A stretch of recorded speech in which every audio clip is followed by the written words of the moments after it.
అండి, నేను మీ దీపిక యాపిల్. ఇప్పుడైతే ఇక్కడ ఫుల్గా వర్షం పడింది. వర్షం పడే ముందు ఎలా ఉందో చూడండి, పడ్డాక చూపిస్తాం. ఫుల్గా వర్షం వచ్చిందనమాట. యాపిల్ ఇప్పుడు క్రికెట్ ఆడడం కాదు, ఇంకా స్నానం చేయాలి పద. ఇప్పుడైతే ఫుల్ వర్షం అంటే ఫుల్ వర్షం, ఉరుములు మెరుపులతో వచ్చింది. ఇలా డోర్ తీసి బయటికి వచ్చామో లేదో వాటర్ చూడండి, మొత్తం వాటరే, ఫుల్గా వాటర్ అయితే వచ్చాయి.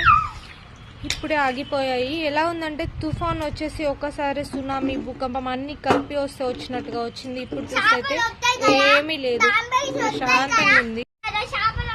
వస్తాయి, తంబేలు వస్తుంది, చేపలు అన్నీ వస్తాయి. అలా ఉన్నాయా వాటర్ మొత్తం? నువ్వైతే ఫుల్ తడిచిపోయినావు యాపిల్. సరే ఓకే, ఫస్ట్ అయితే స్నానం చేద్దాం పదా. ఇప్పుడైతే ఈ వాటర్ క్లియర్ చేసి మా యాపిల్కి అయితే అర్జెంట్గా స్నానం చేపియాలి. మీరు కూడా ఇలాగే ఎంజాయ్ చేస్తూ ఉంటారనుకుంటున్నా. Okay bye friends.